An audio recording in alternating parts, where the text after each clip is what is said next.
இன்றைய நாள் கர்த்தருடைய வார்த்தை சங்கீதம் 5ஆம் அதிகாரம் 3ஆம் வசனம்.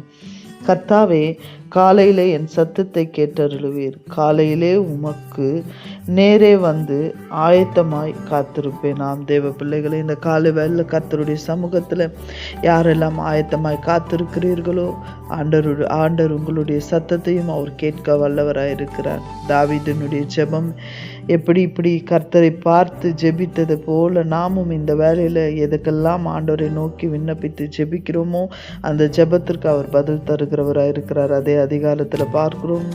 நான் உமக்கு மிகுந்த கிருபையினாலே உமது ஆலயத்திற்கு பிரவேசித்து உமது பரிசுத்த சந்நிதி நேராக பயபக்தியுடன் பணிந்து கொள்ளுவேன். மிகுந்த கிருபையினால இன்றைய நாளில் ஒவ்வொரு நாளும் நம்ம வாழ்கிறோம் என்றால் அது கர்த்தருடைய கிருபை தான்.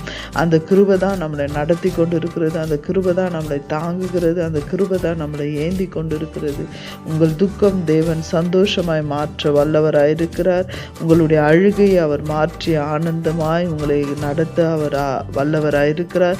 அதை விசுவாசிக்க நீங்க ஆயத்தமா இருக்கிறீங்களா? எந்த பாடுகளுக்குள்ள எந்த சோதனைக்குள்ள நீங்க போயிட்டு இருந்தாலும் அதை ஜெயிக்கத்தக்கதான கிருபையும் தயவும் என் தேவன் நமக்கு கொடுக்க வல்லவராயிருக்கிறார். சிங்கத்தின் மத்தியிலும் தானியேலை மீட்டெடுத்த தேவன் இந்த காலை வேளையில நீங்க எப்படிப்பட்ட சிங்கத்தின் மத்தியில் இருந்தாலும் உங்களை ஜீவனோடு மீட்டெடுக்கிற தேவன் நம்மளுடைய தேவனாயிருக்கிறார். கர்த்தர் நமக்கு கேடகமும் மகா பெரிய பலனுமாய் இருக்கிறார் என்பதை நாம் விசுவாசிக்க வேண்டும். கர்த்தர் நீதிமானை ஆசீர்வதித்து காருண்யம் என்னும் கேடகத்தினால் அவனை சூழ்ந்து கொள்ளுவார் என்ற வார்த்தையின்படியும் கர்த்தர் உங்களை காருண்யம் என்னும் கேடகத்தினால் சூழ்ந்து கொண்டு உங்களை மீட்க வல்லவராயிருக்கிறார். இந்த நாள் கர்த்தருக்குள்ள மகிழ்ந்து களி கூறுவீர்களானால் கர்த்தர் எல்லா சிங்கத்தின் வாயும் கட்டி போட்டு உன்னை விடுவிக்க அவர் வல்லவராயிருக்கிறார். விடுதலையாக நீங்க ஆயத்தமாயிருந்தால் கர்த்தருக்கு நன்றி சொல்லி ஆராதிப்போமாக. கர்த்தருக்கு நன்றி சொல்லி மகிமைப்படுத்துவோமாக.